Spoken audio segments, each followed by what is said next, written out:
What they do, what it is, this is Orion, aka Brass Balls, another deep dive tape stash. And before we take this dive into the Mariana Trench of this episode that I got for you, make sure that you subscribe to Orion Hip Hop.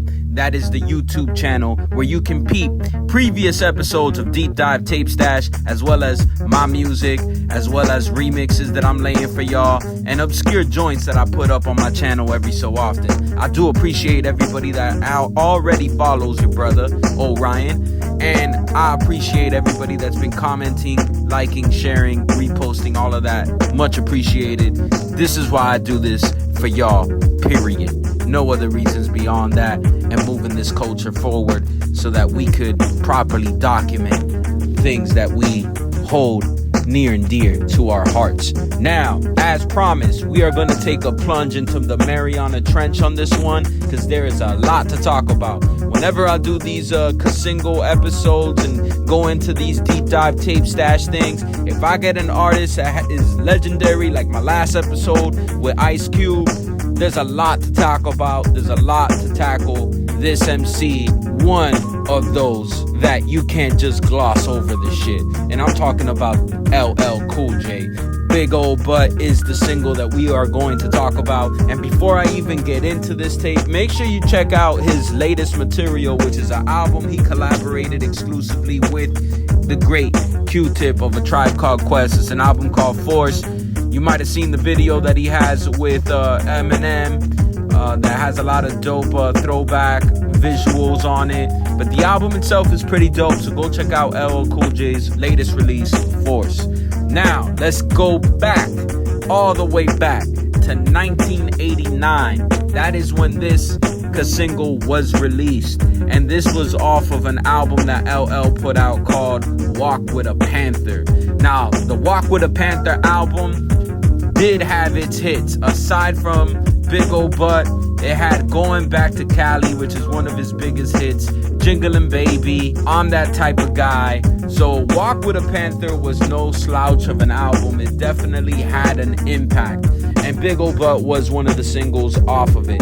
Now, production-wise, LL is accredited on a lot of the production for Walk With a Panther, but two other guys as well, Brian Letcher and Steve Ett. Steve Ett, most notably known for helping LL produce I Need Love. So this album itself is pretty dope, but we ain't talking about the whole album. We're talking about Big Ol' Butt and this single itself and what it was. Now, I copped this recently. I'm not gonna front. I'll never front to you guys. This is a tape that I had to cop off eBay because it came with the deal, and I couldn't let it go by. I wanted to do an episode on LL, and I do have another LL single that I could have talked about, but there's a reason I want to talk about this one, and here it is. Brenda Got a Big Ol' Butt is one of the characters in the song. The song starts off with him talking about Tina got a big old butt, and then he quickly decides to leave Tina behind because he finds Brenda. Later on in the song, he finds somebody else, leaves Brenda for her, but then at the end, he runs into Brenda again. Now, it got me thinking about something. Most of you know that with previous episodes I've done, especially my podcast episodes, when I was doing the WDDH radio episodes, I had a episode that a lot of people still hit me up about, that was how Escobar birthed Machiavelli, and I had a whole conspiracy theory on that, and I'd go into that heavy in depth. And Pac is somebody that I think is not only one of the greats in hip-hop, but the controversy that was brewing in 96 and 97 with Pac and everything was so crazy, and it encapsulated so much that it has even made me look at Pac differently, because I would say that Pac was one of those rappers that was being mentioned in songs without people dissing him by his contemporaries, and that wasn't happening with a lot of rappers at all. Which brings me to this song. So the fact that Big Ol' Butt mentions a character named Brenda, right? Kind of disturbing things about it is that LL's verse, he's talking about going to a high school to see who he could pick up.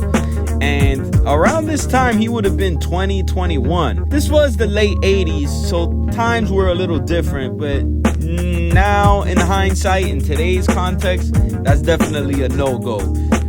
Brenda in the song is only 17 years old, and it made me think of Pac because of Brenda's Got a Baby. Now, Brenda's Got a Baby came out much later than this song.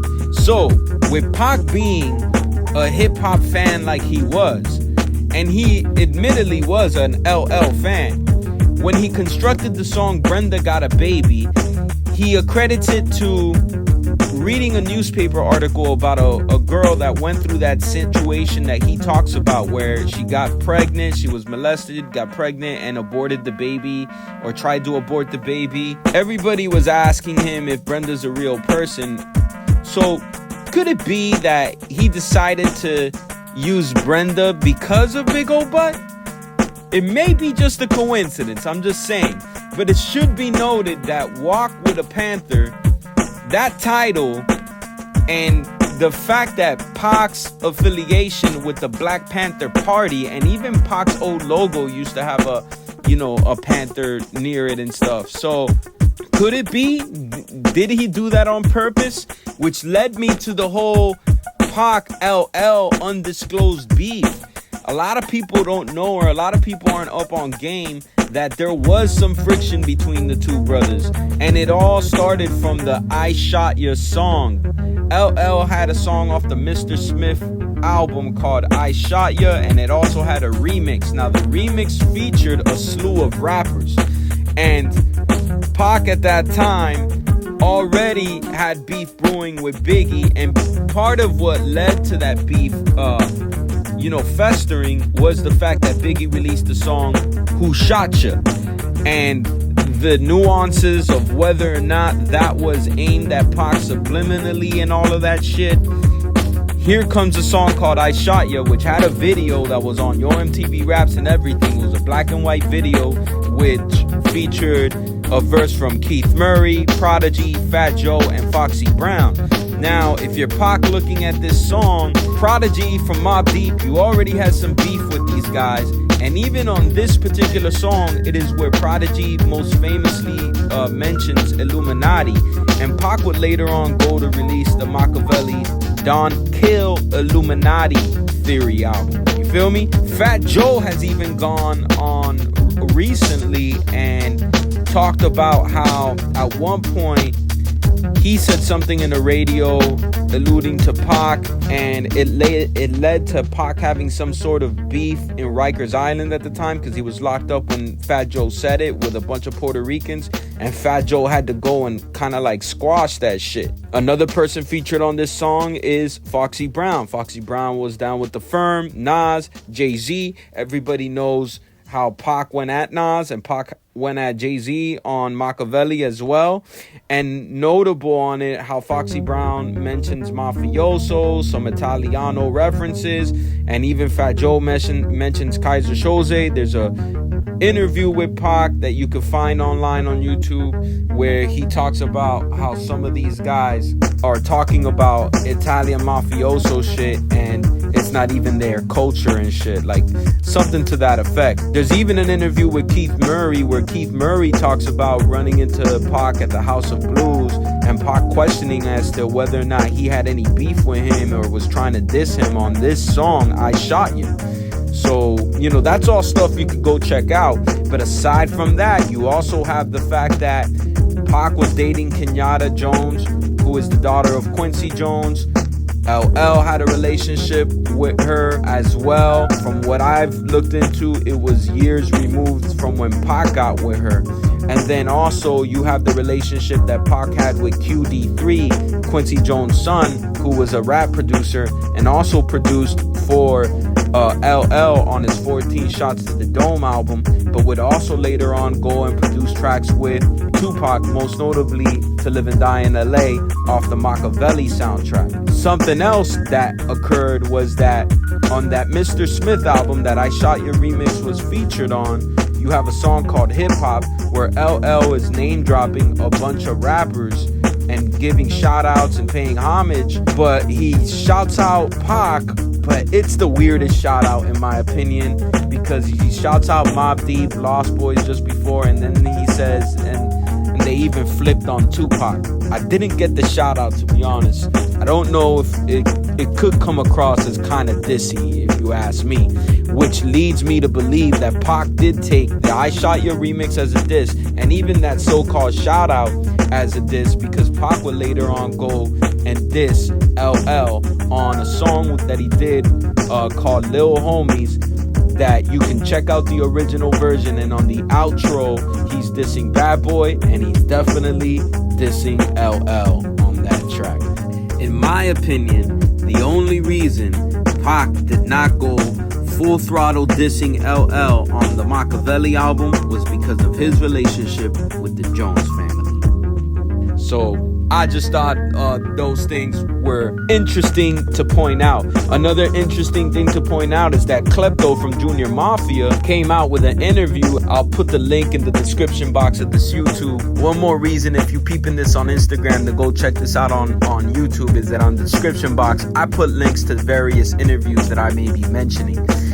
Klepto does talk about how when Who Shot Ya was being created in the studio, LL was supposed to be on it. He was in the studio, and Biggie actually was dissing LL on the track subliminally, not Tupac. And I just thought that whole thing was so interesting, because here you have Biggie making a song called Who Shot Ya, ends up dissing LL subliminally on it, and then here's Tupac thinking that Biggie's dissing him subliminally. LL then responds somewhat to Biggie on I Shot Ya, because I think he may have thought Biggie was kind of dissing him, and then Pac is taking it as LL's dissing him on I Shot Ya, you know, because this is all fresh off the heels of Pac getting shot at Quad Studios. And not to mention that if you listen to the I Shot Ya remix, at the very end, LL says, not this time, but next time I'ma name names. LL shitting from on top of the game. So he is saying, in a sense, that he is subliminally dissing people. He's just not saying the names right. Obviously, none of this has anything to do with Big Ol' Butt, other than the tie that I mentioned earlier, that Pac had a song called Brenda Got a Baby, and it just so happens that there's Brenda Got a Big Ol' Butt. And maybe Pac, the one thing that maybe Pac was turned off as an artist from LL was the fact that LL albums did not really talk about the plight that the black community is facing. It didn't touch on the same things that Pac would definitely touch on when he would get in his full artist mode, releasing his solo albums and such. So that's the only reason I bring all this up. There's also an interview with Napoleon from Outlaws where he talks about the LL Pac friction and everything, and puts light on it, and also mentions the fact that Pac was a fan of a lot of these guys, including LL. So it wasn't always hatred and stuff. For all you LL fans that are mad disappointed that it turned into like some heavy Pac stuff, I don't know. This is a deep dive. This is what I do. You know, feel me? So now the B-side to this cassette. Let me get back to the cassette real quick. The cassette itself really doesn't have a lot of tracks, and y'all know me, I big knock on that. Like, come on, man, y'all could have given us more than just 2 songs.